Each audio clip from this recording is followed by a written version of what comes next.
Buenas noches, estimado público. Le damos la bienvenida a este canal de Realidad-Ciencia. Quien les habla es el señor Gustavo Altamisa Chávez. Nuevamente tendremos un espacio para poder conversar de nuestra realidad que está pasando en nuestro país. Hoy le damos la bienvenida al profesor Raúl More Palacios, economista de la Universidad Nacional del Callao. Y también le damos la bienvenida al profesor licenciado Walter Pérez Terrell, quien es candidato al Congreso por la lista número 1 por la región Loreto del Partido Democracia Directa. Buenas noches, estimados invitados. Buenas noches. Hoy vamos a hablar del tema de la economía en tiempos de pandemia. Adelante, profesor Walter Pérez Terrell. Buenas noches, profesor Altamisa. Buenas noches, profesor More. Eh, todos hablamos de la segunda ola, pero en verdad no se sabe si esta pandemia va a durar un año o 2 años más. Por lo menos los maestros con los cuales yo converso están pensando de que va a ser 2021, 2022 las clases virtuales. Pero nuestra economía eh, va, va a ser destruida, no sé hasta qué nivel. En ese sentido, profesor More, usted que es el especialista, ¿qué datos tiene usted y qué es lo que nos espera? Buenas noches. Buenas noches. Sí, antes de responder la pregunta que me está haciendo Walter, quiero señalar lo siguiente. O sea, en el Perú hay la conjunción de 4 tipos de crisis, quitando una, ¿no? Hay 4 tipos de crisis que se han conjuncionado. Uno es la crisis de salud producto de la pandemia. Esta crisis de salud producto de la pandemia ha incidido en la crisis económica. Entonces, el otro tipo de crisis que tenemos es la crisis económica expresada en una fuerte caída de la producción del PBI. Después vamos a desarrollar un poco esto para responder la pregunta que me ha hecho Walter. El otro tipo de crisis es la crisis política, ¿no? Entonces, hemos tenido 4 presidentes en menos de 5 años. Entonces, y tenemos un Estado muy corrupto ahí, un Estado oscuro, burocrático y muy corrupto. Un Estado que representa intereses no de la población, no de la gente, sino de los grupos de poder, de los grupos económicos de poder.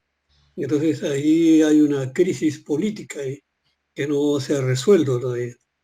Y que las elecciones del 2021 de este año podrían ayudar a empezar a resolver, pero que es un problema ahí pendiente.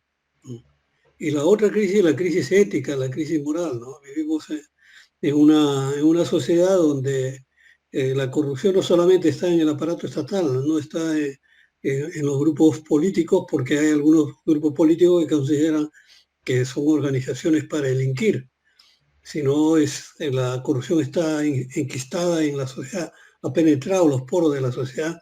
La corrupción es un fenómeno social, por eso es que la gente, a pesar que podría decir que está en contra de la corrupción, luego se acepta la corrupción. Entonces son los 4 tipos de crisis que están conjuncionadas, que están relacionadas ahí.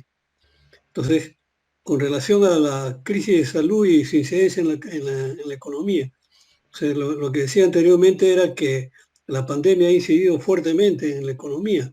Ha hecho que el PBI en el 2020 tenga una caída de aproximadamente unos 12% de la producción.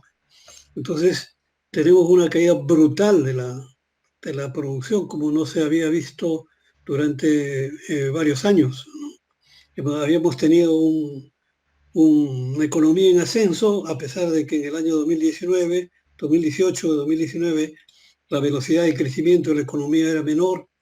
En el 2019 había caído la economía, estábamos cercanos a 2,2% aproximadamente. Entonces, lo que hace la pandemia es acelerar este proceso de profundización, de caída de la producción. Entonces, los primeros meses se tuvo una caída hasta del 40 aproximadamente por ciento de la producción a nivel en algunos meses. Y entonces la pandemia lo que ha hecho es incidir y profundizar la crisis económica. Ha caído la producción, ha caído el empleo, ha crecido la informalidad, ha aumentado los niveles de desocupación y los niveles de pobreza monetaria y de pobreza extrema se han incrementado, han aumentado. Entonces, ese es lo que ha producido la pandemia, una caída de la producción, caída del empleo, incremento de la pobreza, aumento de la informalidad. Entonces, esa es la situación que se ha producido en la economía producto de la presencia de la pandemia. Ahora, ¿qué? O sea, yo le decía que el PBI, o sea, la producción había caído 12% más o menos aproximadamente el año pasado. Y lo que se esperaba era, después del proceso de rebote y del un proceso de reactivación de la economía de los últimos meses, se pensaba de que la economía para este año iba a crecer, algunos consideraban 8 puntos, 9 puntos por ciento del PBI, pero un problema central es que para que crezca la economía tiene que atenderse principalmente o primero el problema de salud. O sea, no se puede crecer o va a haber limitaciones en los niveles de crecimiento de la economía en el Perú si es que no se atiende el problema de salud, el problema de la pandemia. Primero es la salud, primero es la vida de la gente y después viene la economía. Entonces, si no hay una atención de la salud, si no hay un detenerse, un impedir que crezca la pandemia, esto va a afectar la economía. O sea, las medidas que ha dado el gobierno con relación a la pandemia a partir de la cuarentena en algunas provincias o en algunos departamentos y provincias del país, más o menos Lima y Callao representa el 50% de la producción a nivel de país y de las provincias que están involucradas en este proceso de cuarentena representa más o menos el 62% de la producción a nivel de país.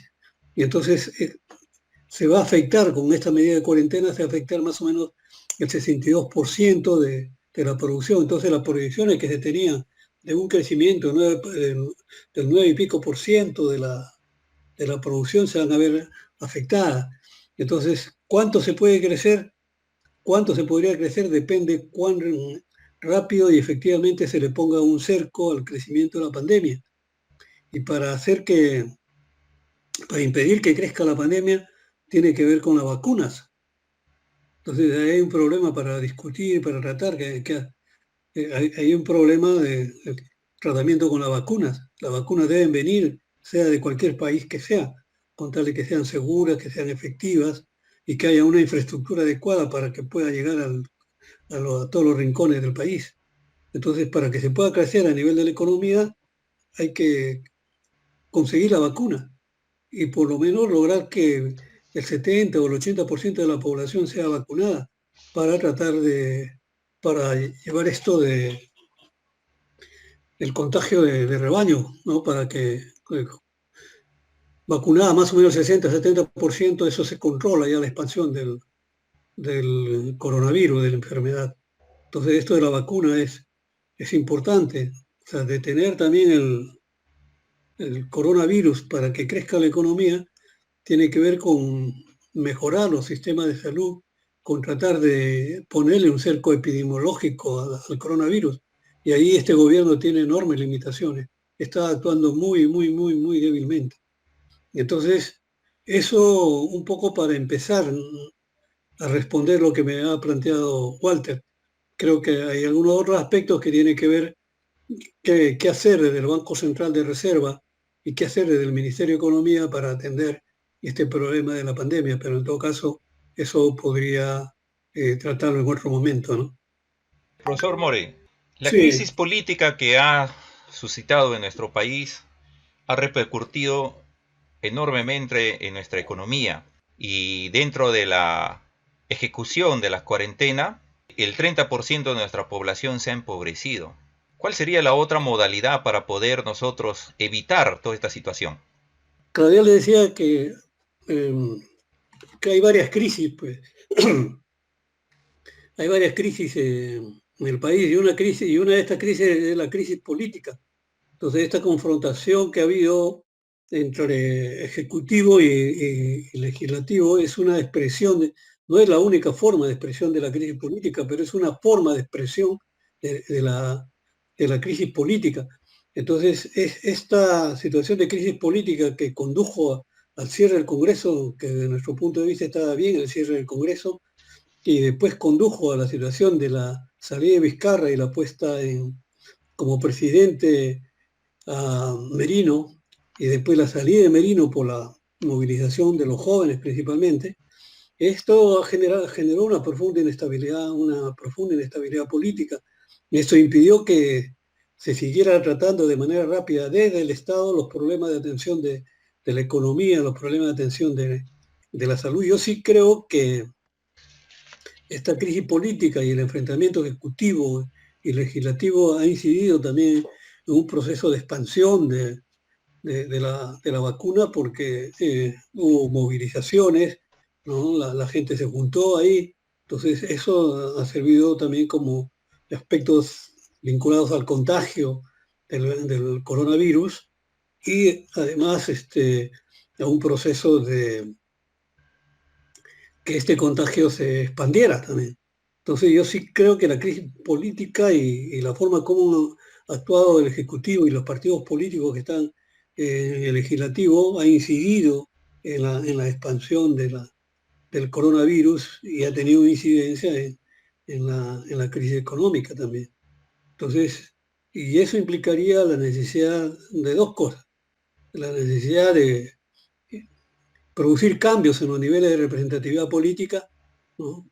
Hay que cambiar las relaciones del Estado, otro tipo de Estado, y se necesita para eso de un nuevo tipo de constitución, de una nueva forma de organización de la economía, de la sociedad, de la política y de la relación de la sociedad y de la política y de la economía con el medio ambiente.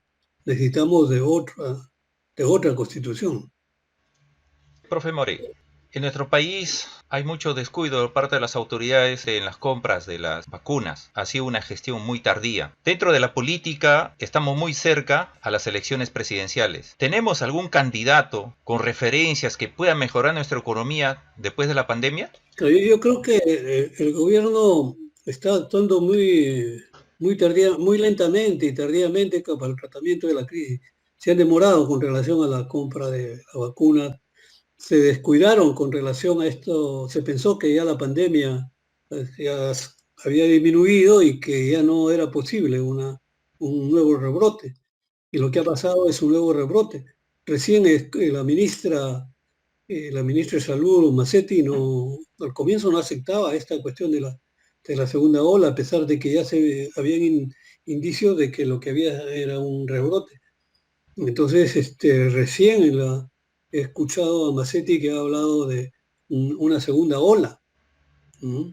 Entonces, ahí ha habido un descuido del, de parte del gobierno y de los representantes más caracterizados del gobierno, como la ministra de Salud, en relación a cómo incidir y cómo tratar la cuestión de la pandemia. Y el ministro de Economía también, en la medida que se confundió en los términos de interpretación de la inmunidad de rebaño. La inmunidad de rebaño, que él pensó de que ya se estaba produciendo ya inmunidad de rebaño, pero no ha habido inmunidad de rebaño, lo cual es un crecimiento rápido de la pandemia. O sea, hay otras cepas, ¿no? Hay otros cruces del virus que lo hacen un virus mucho más rápido y más agresivo, un virus más mortal, ¿no? Y un virus que ataca a los niños y ataca a los jóvenes y ataca a los viejos, ¿no? Entonces ahora ya no hay la diferencia que había antes entre niños, jóvenes y viejos, ¿no? Ahora los jóvenes están siendo también atacados por este virus. Ahora, con relación a que hay que cambiar este Estado, que hay que asumir nuevas representatividades políticas, sí, pues hay que asumir esas nuevas representatividades políticas. Yo creo que Democracia Directa es una de las organizaciones que está representando propuestas que vienen del campo popular, lo cual es positivo. Entonces, Democracia Directa podría ayudar a producir procesos de cambio a nivel de país y la necesidad de gestar nuevos representantes políticos, ¿no? Nuevas organizaciones políticas que le den una nueva visión o una nueva conducción al proceso político del país. Pero también hay otras organizaciones, o sea, está Democracia Directa, hay otras organizaciones que vienen del campo popular también, con las cuales, si es que consiguen su nivel de representatividad en el Congreso, se tendría que realizar procesos de articulación para tratar de constituir una fuerza que transformadora, una fuerza de cambio y una fuerza de desarrollo a nivel del país, una fuerza que plantee una nueva economía, una nueva, una nueva ética y un nuevo Estado. Profe More, en la situación actual que estamos pasando, mucha de la población exige de que se suspenda la cuarentena. ¿Usted cree que es necesario la suspensión de la cuarentena? Desde mi punto de vista, las cuarentenas pasadas no dieron los resultados esperados, ¿no? O sea, la cuarentena pasada se vio desbordada por la informalidad, ¿no? Por la gente que vive del día a día, por la gente que está en el sector informal, la gente que está en... Mi tesis es que la cuarentena, la informalidad quebró a la cuarentena, la primera cuarentena, y que la informalidad sigue golpeando a esta segunda cuarentena. O sea, si tienes un 72% de economía informal y de trabajo informal, eso más o menos hace unos 12, entre 13 hasta ahora, unos 14 millones de personas que están articuladas a la informalidad. Entonces, controlar, impedir o encerrar a 14 millones de gente informal, entonces es bien difícil. O sea, no se puede, es imposible. Entonces, la cuarentena tiene dificultades para implementarse. Los chinos, cuando han derrotado al coronavirus, han aplicado medidas de cuarentena muy rígidas, pero ellos tienen sistemas de comunicación y de transacciones financieras muy desarrolladas, pues. Ellos casi ya no usan billetes, todo el, todo el pago es electrónico, ¿no? A través de su celular. Entonces, si van a comprar a alguna farmacia con celular o piden por celular y hacen las transacciones por celular para que le traigan la medicina, cuando van a comprar a algún lugar, a tomar una cerveza, etcétera, todo el pago es por virtual, o sea, no hay billete, entonces la posibilidad de contagio es menor. Y cuando se dio la cuarentena y el gobierno encerró, se puso duro, pues era la manera más efectiva de impedir la cuarentena, de impedir la expansión del coronavirus. Entonces, las cuarentenas cuando son respetadas, ¿no? Y tiene que haber condiciones para que las cuarentenas sean respetadas, sí te ayuda al control del coronavirus, porque el coronavirus se expande a partir de la vinculación entre las personas, ¿no? Entonces son las relaciones interpersonales o relaciones entre la gente las que se convierte en medios de expansión del coronavirus. Entonces debería haber una cuarentena rígida, pero no se puede eso aplicar a nivel de Perú. Si se quiere hacer una cuarentena rígida, tienes que darle a la gente los ingresos suficientes para que no se muevan, para que no salgan. Entonces, si no le das eso, no va a poder plantearse una cuarentena o no se va a poder realizar una cuarentena exitosa. Entonces, tal vez uno de los criterios que podría hacerse es empezar, o sea, hoy día ayer estuvo hablando la Premier diciendo que parece que se han demorado, para mí se han demorado demasiado. O sea, recién el 15 van a empezar a entregar el bono, ¿no? El bono de ayuda de 600 soles. Pero o sea, han empezado la cuarentena el primero, pero en 15 días va a empezar. O sea, es actuar con demasiada lentitud. Aunque lo que ellos dicen, por lo que le escuché a la premier, es que la gente no debe acercarse al Banco de la Nación. Parece que quieren hacer otras formas de entrega de dinero, ¿no? Pero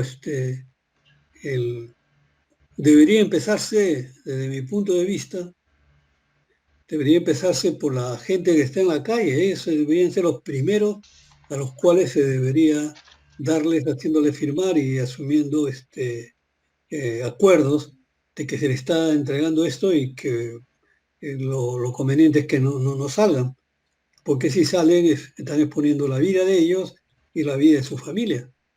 Aunque también yo he escuchado en la televisión, dice, prefiero morir por coronavirus antes de morir de hambre, es lo que dicen algunos vendedores ambulantes, ¿no? Profe More, nosotros somos observadores, parte de la población. El actual gobierno es un gobierno muy pasivo. Debe ser que es un gobierno de transición. ¿Cuáles serían las medidas drásticas para poder mejorar nuestra economía o recuperar la economía que esté debilitada? Claro, este gobierno es un gobierno de transición, pero es un gobierno de transición que, claro, es un problema, ¿no? El presidente está candidateando, me dicen, como vicepresidente en la lista del Moradito. Entonces, o sea, si está sucediendo eso, es un problema jurídico legal, ¿no? Electoral. No debería estar de candidato, pero está de candidato.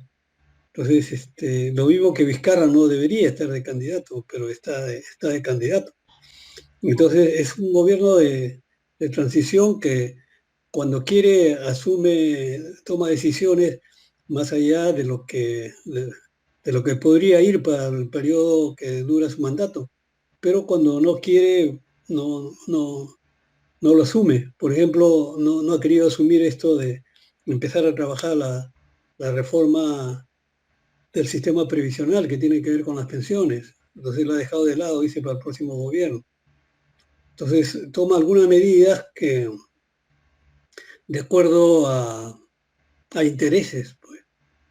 Y yo pensé que iba a ser un gobierno mucho más efectivo, mucho más ágil y más identificado con los sectores populares y asumiendo por lo menos una actitud neutral a nivel internacional, ¿no? A nivel internacional, la política externa peruana es una política que está atrás de los Estados Unidos como potencia imperial.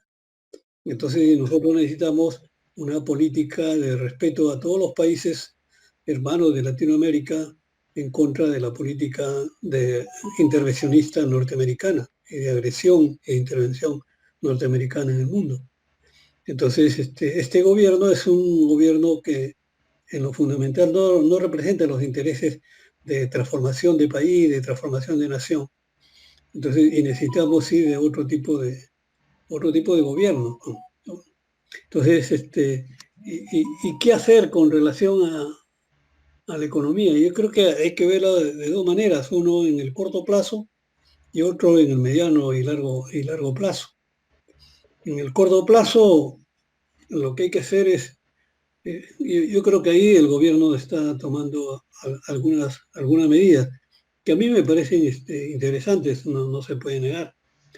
Entonces, lo que hay que pedir e impedir en el corto plazo es el quiebre de micro y pequeñas empresas. Entonces, hay que ver cómo se ayuda a oxigenar estas micro y pequeñas empresas, que son la mayor parte de las empresas a nivel de país. Entonces, ¿cómo se está oxigenando? Se le está oxigenando a través de crédito. Se le debe seguir oxigenando a través de crédito. Se le debe seguir ayudando a través del no pago o la postergación del pago de impuestos como se viene haciendo. Entonces, hay que tratar de hacer que acceda a créditos. ¿Mm? Entonces, lo que hay que hacer es que hay que buscar otro mecanismo que no sea en la banca comercial para que se permita que los créditos o el dinero pueda llegar a las micro y pequeñas empresas. Porque si el dinero pasa por la banca comercial, es bien difícil que este dinero llegue a las micro y pequeñas empresas. Entonces, ahí hay algunas medidas de carácter de política fiscal y de política monetaria. Lo que ha hecho el Banco Central de Reserva es cómo proveer de algunos recursos para hacer que el gasto fiscal pueda asumirse en estas condiciones, puede realizar políticas de gasto fiscal en el Ministerio de Economía y Finanzas para apoyar a los sectores populares, porque hay que darle un bono a los sectores populares, porque el problema de la economía es un problema de la oferta y la demanda. La oferta por el lado de los ofertantes, de los productores, y la demanda por el lado de los consumidores, por el lado de nosotros. Entonces hay que dar bonos a la gente para que pueda comprar, porque si no le das plata, por más que esto pueda producir, ¿quién va a comprar? Todos los países están encerrados, o todos los países están en problemas. Entonces necesitamos dinamizar nuestro consumo interno, que es más o menos en cuanto al consumo de las familias, de la gente, más o menos el 60% de la 60-65% de la demanda interna a nivel del país. Entonces por ahí va la cosa, y eso en relación al corto plazo. Y en relación al mediano plazo es cómo desarrolla ciencia y tecnología, cómo desarrolla esa industria, cómo mejora esa educación vinculado a este proceso de cambio tecnológico y cómo podemos hacer que la minería sirva para el desarrollo industrial y sirva para el desarrollo científico-tecnológico y no sea una minería que solamente sirva para generar ingresos públicos y no para el desarrollo de ciencia y tecnología. ¿Alguna nota final, profesor Walter Pérez Terrell? Felicitar al profesor Raúl More de la Universidad Nacional del Callao, muy franco en las cifras, muy lúcido, señalándonos las diferentes crisis que tenemos, ¿no? La crisis de salud, la crisis económica, la crisis política. Ahora, profesor, de todos los países latinoamericanos, ¿a quién le puede ir peor? Cuando hablo de estos países me refiero a Chile, Argentina, Paraguay, Ecuador, Colombia, Venezuela. Bueno, Brasil en este caso es el que tiene la mejor economía y todos los países cuando tienen dinero pueden resolver mejor su situación. ¿Qué nos puede decir don Raúl More de los países latinoamericanos, nuestros vecinos? A ver, mire, voy a empezar por lo contrario, ¿no? La respuesta por el contrario. ¿A quién les está yendo mejor? Hay dos países que les está yendo mejor y que la prensa, porque o sea, los medios de comunicación expresan no la libertad de expresión, sino es la opinión de los dueños de esos medios de comunicación. ¿No? Y que son parte de los grupos articulados a los grupos de poder y que son parte de la mediática internacional. Entonces, ¿a qué país se les está yendo mejor en relación a la pandemia? Aunque a nosotros no se nos dice, pero hay que señalarlo pues, en estos espacios de conversación, de intercambio de opiniones. A los dos países que les está yendo mejor son a Cuba y a Venezuela. Entonces, Cuba está produciendo ya una vacuna, está ya en la tercera fase de prueba. Y la tercera fase de prueba de esta vacuna es la vacuna masiva ya en su población. Entonces, han logrado atenuar, controlar los procesos de expansión de la pandemia. Y en el caso de Venezuela también, la incidencia de Venezuela del coronavirus, allí en Venezuela es bajísima. Pero además, claro, ahí hay un apoyo más abierto del Estado a la población. El problema es que hay un bloqueo, es el bloqueo de los Estados Unidos a la economía, al gobierno y a la economía venezolana. El Estados Unidos le ha bloqueado, así como ha bloqueado a Cuba, ha bloqueado a Venezuela. Controla, no le permite la venta del petróleo venezolano hacia otros países, ¿no? Le han quitado una empresa Citgo que tenía más o menos más de 1.300, creo, millones de dólares en términos de valores, que tenía, creo, unas como 16.000 distribuidores o 6.000 distribuidoras de gasolina en los Estados Unidos. Entonces eso lo han bloqueado ahí, ¿no? Le han apropiado una empresa de gas en Colombia, le han quitado a Venezuela, entonces le impiden que haga transacciones financieras y comerciales con dólares. Los Estados Unidos controlan a través del sistema SWIFT, el sistema financiero, controlan las finanzas mundiales. O sea, los países, es que estás confrontado con los Estados Unidos, no puedes acceder a ese sistema, te van a bloquear y te van a sancionar. Por eso es que muchas empresas que quieren comercializar con Cuba y quieren comercializar con Venezuela no lo pueden hacer porque inmediatamente lo sancionan. Entonces, esos son los países que están relativamente mejor con relación a esta cuestión del coronavirus. Y además que en Venezuela también están ya probando la vacuna Sputnik que le ha llevado ya Rusia. Entonces Rusia está poniendo ahí las vacunas Sputnik ya, y ellos ya están en proceso también de aplicación. Claro, los rusos son un poco más seguros en la aplicación de su vacuna. Primero quieren que haga su proceso de experimentación. Es como la vacuna china acá en Perú, ¿no? La Sinopharm. Entonces, acá la vacuna china, para ser aplicada así como está aplicando ahora, ha tenido que, más o menos hay unos 30.000 voluntarios que han habido que se han vacunado con esa vacuna cuya experimentación ha estado a cargo de la Universidad de San Marcos y la Cayetano Heredia. Entonces, como los resultados han sido positivos, ya se le dio pase a la Sinopharm y ha sido debilidad del gobierno lo que ha impedido de que haya una mayor cantidad de vacunas chinas acá en el Perú. Entonces, ¿a quién le está yendo peor? Le está yendo peor a Perú, le está yendo peor a Brasil, ¿no? O sea, Brasil es una catástrofe. Brasil se quedó sin oxígeno.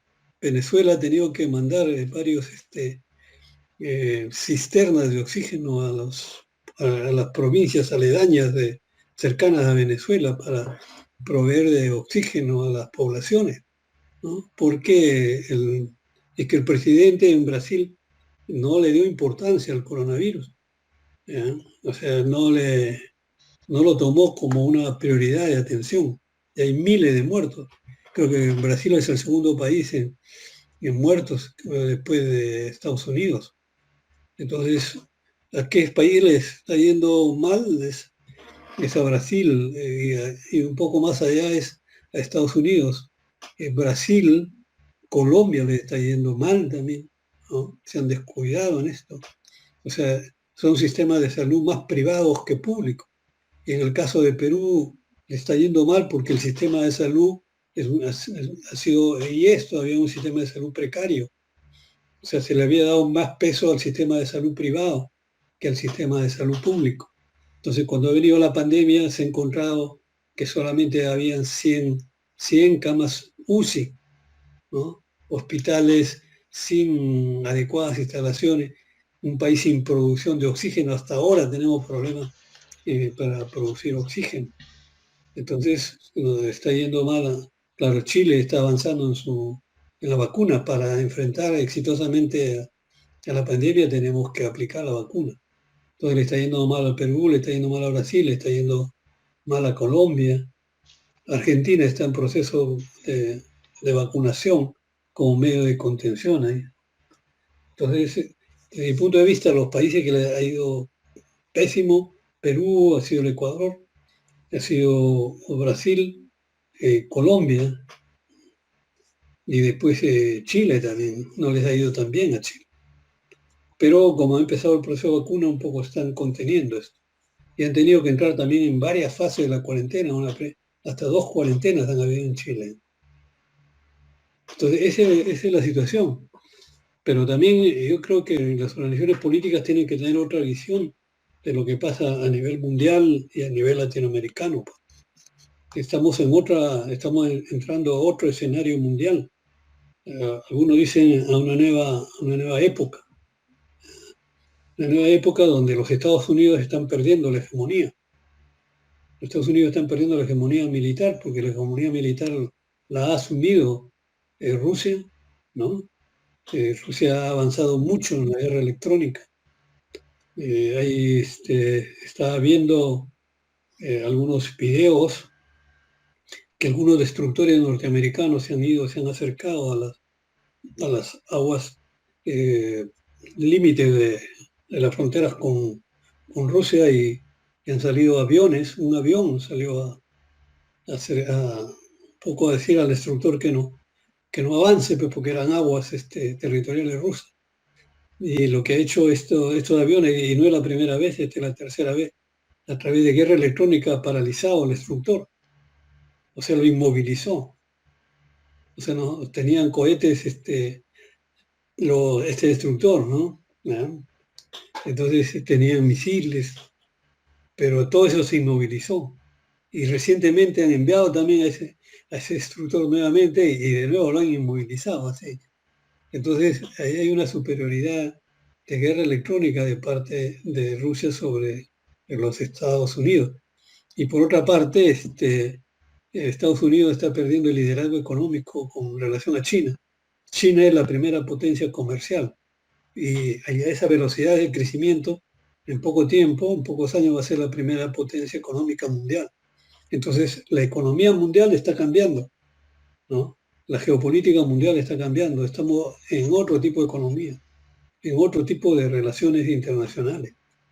Entonces, y a pesar de que hay una alianza entre Estados Unidos y la Unión Europea, pues el vertiginoso desarrollo económico de China está cambiando todas las relaciones entre América Latina con China, América Latina con Rusia, y China con Rusia con la India, China con el África, por ejemplo, ¿no? O sea, hay una serie de relaciones que se están entretejiendo. Y nosotros, la economía peruana, en términos de exportación de materias primas, depende principalmente de la economía china. El principal comparador de nuestras materias primas es China. Don Raúl, aunque Sí, usted ya ha contestado en parte, es decir, a nivel mundial, el coronavirus y la economía, ¿a quién le ha afectado más? Ya estamos hablando de los Estados Unidos, China, Alemania, Rusia, Corea del Corea Norte. del Norte. Ahora, India es un país inmenso, con más de 1.000 millones de habitantes. China también más de 1.500 millones de habitantes. El África igual, tremendo territorio. Entonces, en verdad, ellos podrían vivir sin sin los Estados Unidos. O sea, su problema económico lo podrían arreglar entre ellos. Ahora, los Estados Unidos, este gran imperio abusivo, un imperio invasor, un imperio saqueador de recursos naturales de los países pobres, un imperio que pone presidentes, saca presidentes en Latinoamérica y en complicidad con malos políticos, vendepatrias, traidores a la patria realmente. Y estoy hablando de los últimos presidentes. Creo que ni siquiera Belaúnde se salva. Belaúnde, Alan García, Fujimori, han hecho de nuestro país lo que han querido, han eliminado la industria. las fábricas, el trabajo, le han quitado trabajo a la gente pobre, a los obreros. Ahora que estamos en campaña política, el doctor Modesto Montoya le pregunta a los candidatos a la presidencia y a los congresistas, ¿no?, sobre ciencia y tecnología. Pero, don Raúl, usted que conoce la economía, ¿qué haces con investigadores cuando salen de la universidad? No hay industria, no hay fábrica. Entonces, me da la impresión que nuestro problema en ciencia y tecnología, las industrias, fábricas, estamos bien lejos de resolverlos. Tendrían que pasar muchos años para poder recuperar, don Raúl, lo que éramos en los años 70, con nuestra industria, con nuestras fábricas, con nuestras universidades también. Ahora las universidades como San Marcos, la UNI, el Callao, la Agraria, no tienen ayuda del Estado peruano. Yo estudié en San Marcos física y en los 5 o 6 años que fui alumno, nunca pintaron, por ejemplo, los baños. Nunca cambiaron los sanitarios. Y seguro que si regreso a San Marcos, sigue igual. Un abandono total a las universidades públicas. ¿Quién puede hacer ciencia y tecnología con ese abandono? Me alegra cuando usted menciona a democracia directa como un posible modelo para poder salvar el país y recuperarlos de esta mafia bruta, torpe, de la política nacional, entreguistas totalmente. ¿Qué han hecho del agro? No se ha mejorado. Todavía recuerdo cuando era niño, la naranja Wando. Naranja Wando. Hoy no tenemos nada. Don Rolito, ¿qué nos dice de las grandes potencias mundiales? ¿Quiénes quedarán de pie? ¿A quién le afectará esta crisis del coronavirus, que es mundial? Es más, y todavía no sabemos cuándo va a terminar. Algunos especulan que con la vacuna ya se resuelve el problema. Nadie garantiza que con las vacunas vamos a superar el coronavirus. Puede durar más tiempo y aparecer un virus mucho más potente. ¿Cuál es el país más poderoso que ha salido airoso de enfrentar al coronavirus? El país más poderoso que ha salido airoso de este enfrentamiento del coronavirus es China. China es el único, claro, es el único país más fuerte, más poderoso que ha logrado crecer. El 2% ha sido el crecimiento chino. El año pasado, en plena crisis de pandemia, un aproximado 2.2% más o menos.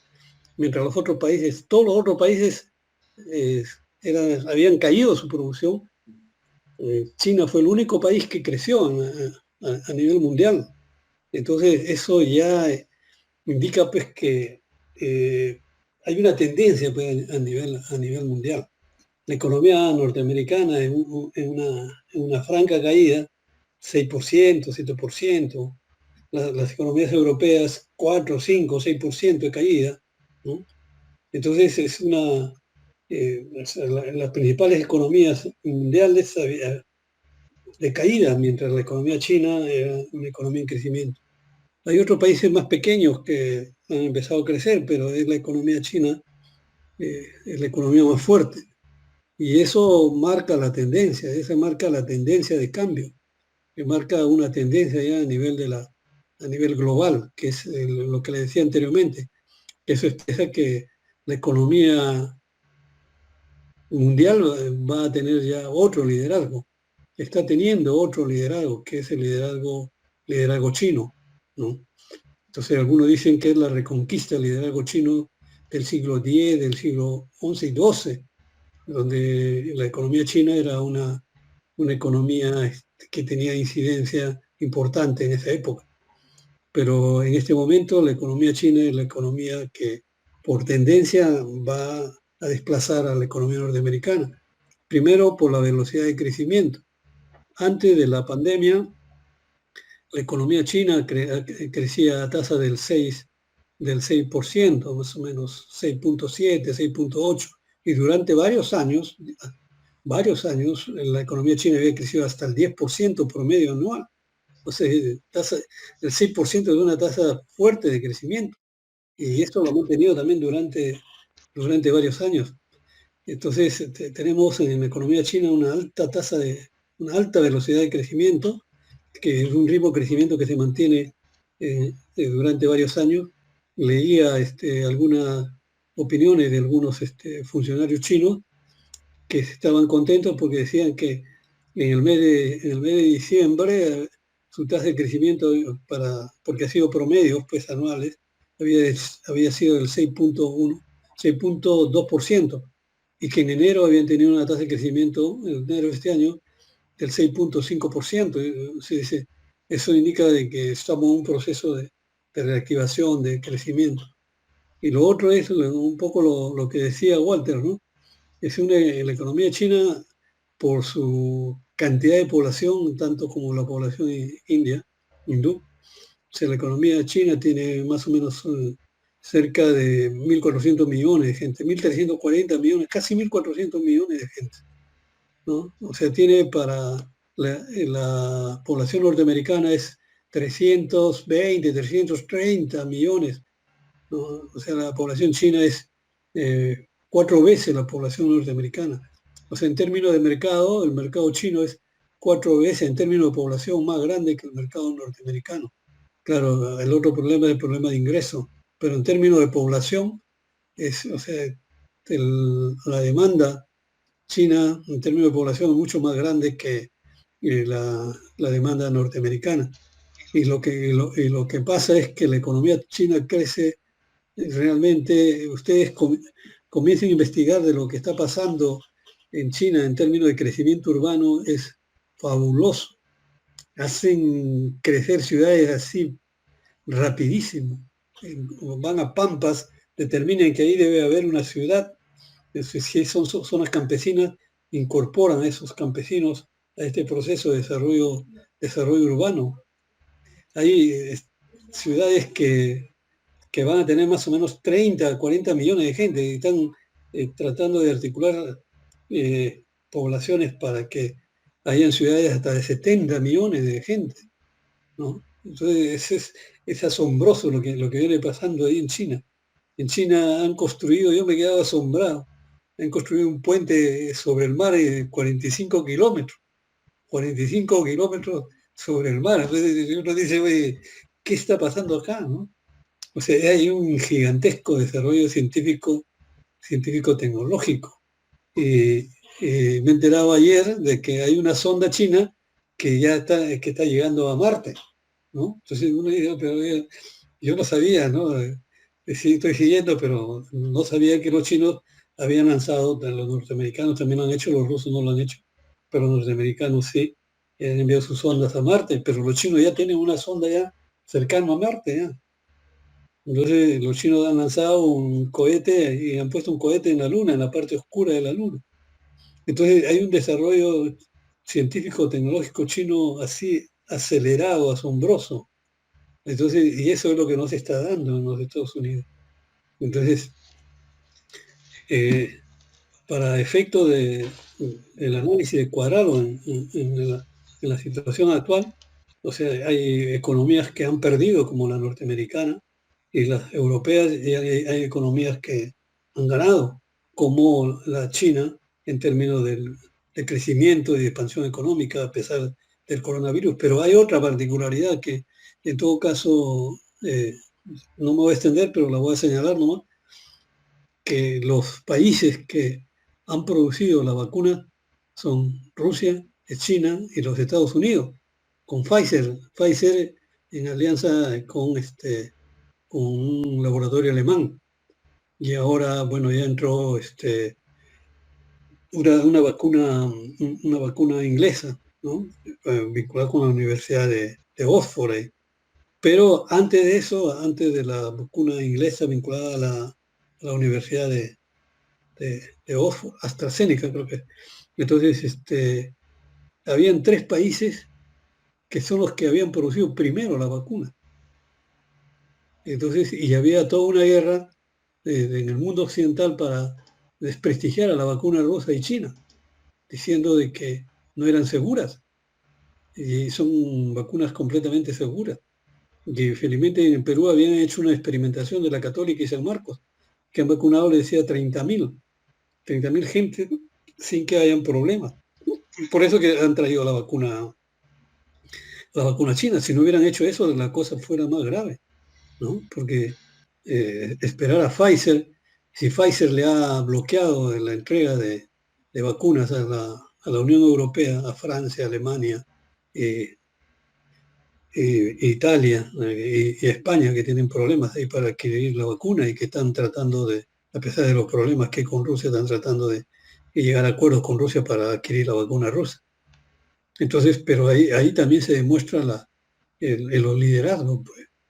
Estados Unidos, está China y está Rusia produciendo vacunas ahí. Entonces, el problema acá es ¿qué hacemos nosotros?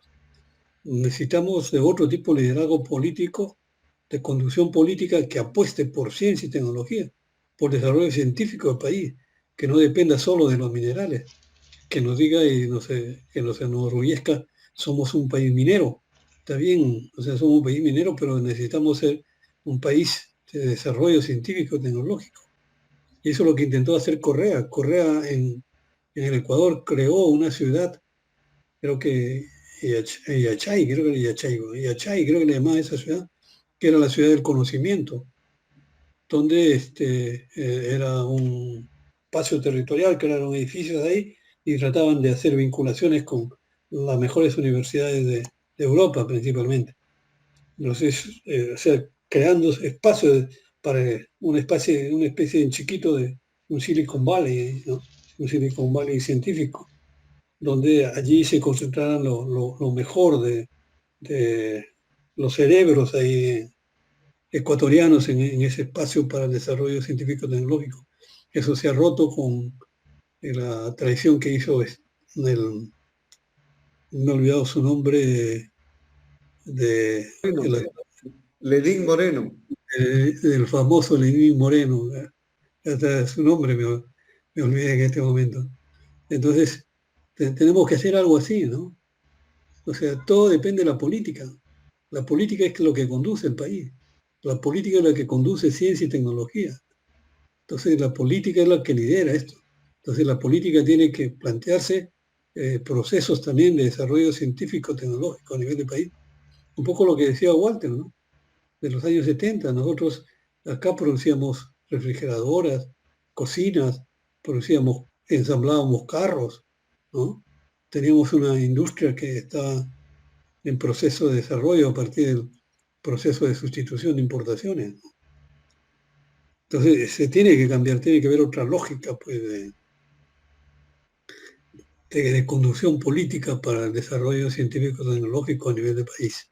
Le agradecemos a nuestros invitados y también le agradecemos a nuestros seguidores y estamos receptos a sus observaciones, comentarios o críticas. La idea es de que el público participe de forma abierta y con toda libertad de expresarse. No se olvide de darnos su like y suscribirse a este canal. Le agradecemos al profesor Raúl Morre Palacios y al profesor Walter Lauro Pérez Terrell. Muchísimas gracias.